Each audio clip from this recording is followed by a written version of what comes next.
Welcome back to steno study. 80 word per minute की speed से ये डिक्टेशन रहेगी। डिक्टेशन स्टार्ट होगी 5 सेकंड के बाद। स्टार्ट। उपाध्यक्ष महोदय, वर्तमान वित्त अधिनियम सदन के सामने प्रस्तुत हैं।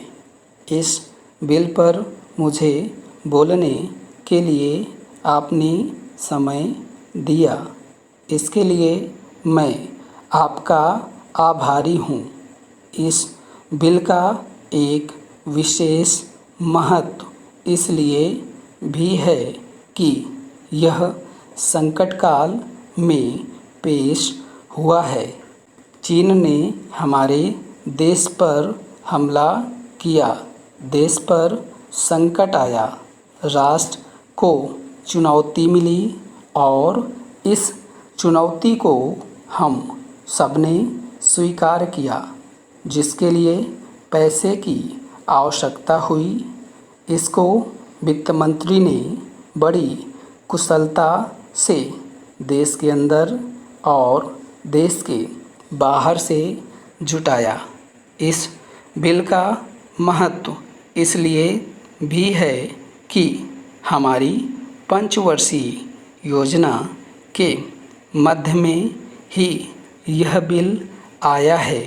देश में बड़ी बड़ी योजनाएं अभी अधूरी हैं, जिनका पूरा होना देश के लिए बड़ा आवश्यक है। इसके लिए भी बहुत बड़ी धनराशि चाहिए। देश पर संकट आया और देश जागा। कोने कोने से लोगों ने पैसा और सोना दिया और अपने लड़के तक फौज में दिए। इस देश में किसानों और गरीबों का जो वर्ग है, उसने भी दिल खोलकर इसमें सहयोग दिया। उसके बाद जो उन पर अधिक बोझ कर के रूप में पड़ रहा है, यह अनिवार्य बचत योजना के रूप में पड़ रहा है, उसको भी वे खुशी खुशी सहन करने को तैयार हैं।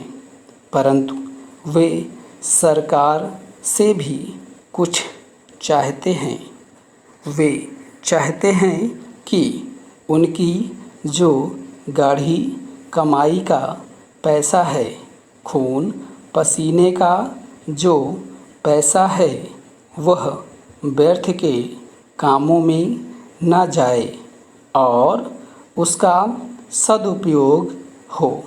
इसके लिए अतिरिक्त उनकी कुछ अपनी दिक्कतें और परेशानियां हैं, जिनकी ओर सरकार का ध्यान चाहिए। इस आपातकाल के संबंध में तो उन्होंने इन आए दिन की कठिनाइयों से राहत मिलनी चाहिए। ऋण लेने में और अन्य कार्यों में जो अड़चनें पड़ती हैं, वे दूर की जाएं। किसान भारत की रीढ़ हैं। अगर इनको सुविधाएं दी जाएंगी तो देश आगे बढ़ेगा। आज जहां देश के साधारण लोगों ने इस सरकार का हाथ बटाया, वहां एक वर्ग ने, जो कि धनी वर्ग कहलाता है, अपने साधनों के अनुसार सरकार के सुरक्षा कार्यों में सहायता नहीं की। मैं यह नहीं कहता कि उन्होंने बिल्कुल सहायता नहीं की, लेकिन अपनी स्थिति के अनुसार सहायता नहीं की। जहाँ तक योजनाओं का संबंध है, इस देश को समृद्धशाली बनाने के लिए योजनाओं पर काफ़ी काम हो रहा है। उपाध्यक्ष महोदय, इसमें कोई संदेह नहीं है, लेकिन कई स्थानों पर देखा गया है कि काफ़ी काम हो रहा है, जबकि कुछ को इतनी उपेक्षा की दृष्टि से देखा जाता है कि वहाँ काम ना होने के कारण वे इलाके विकास की दृष्टि से पीछे रह जाते हैं। मैं उत्तर प्रदेश का उदाहरण आपके सामने रखना चाहता हूँ। वहाँ पर चाहे उद्योग धंधों की योजना हो या किसी अन्य विकास के विषय में हो, दूसरे राज्यों की तुलना में वहाँ बहुत कम काम हो सकता है और वह पिछड़ता ही चला जा रहा है। माननीय अध्यक्ष महोदय, इस विधेयक के संबंध में इस सदन के इधर के बैठने वाले लोगों ने और उधर के बैठने वाले लोगों ने बहुत सी बातें कही हैं।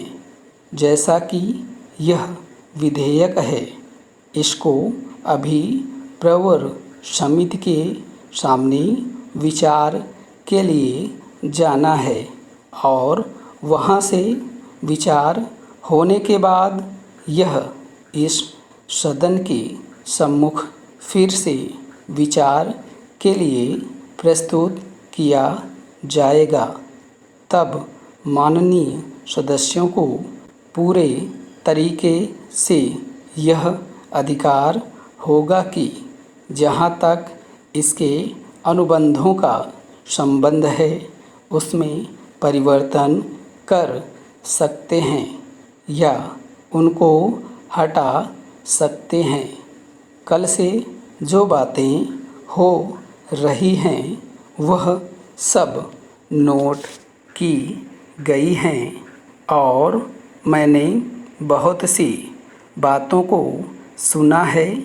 प्रवर समिति में उन सब बातों पर विचार किया जाएगा।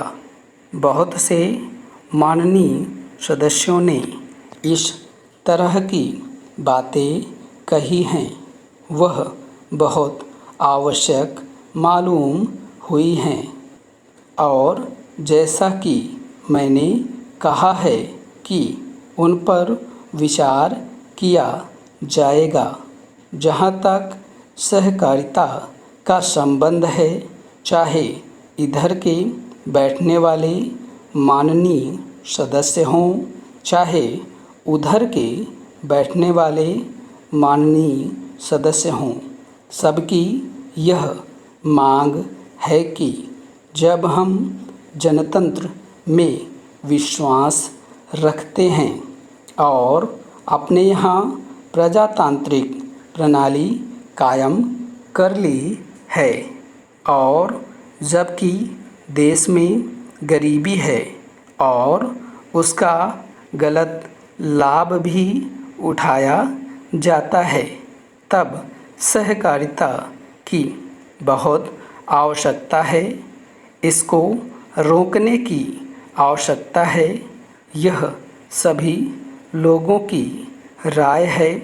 जहाँ तक इस सहकारी विधेयक का संबंध है, बहुत से माननीय सदस्यों ने बहुत सी बातें इसके संबंध में कही हैं। मैं सब बातों का विवरण में तो उत्तर नहीं दे सकता हूँ, लेकिन मैं थोड़े में खास बातों का उत्तर देने की कोशिश करूँगा। जैसा मैंने अभी कहा, जब हमने अपने यहाँ जनतंत्र कायम किया है तो हमें अपने समाज के ढांचे को बदलना पड़ेगा। स्टॉप।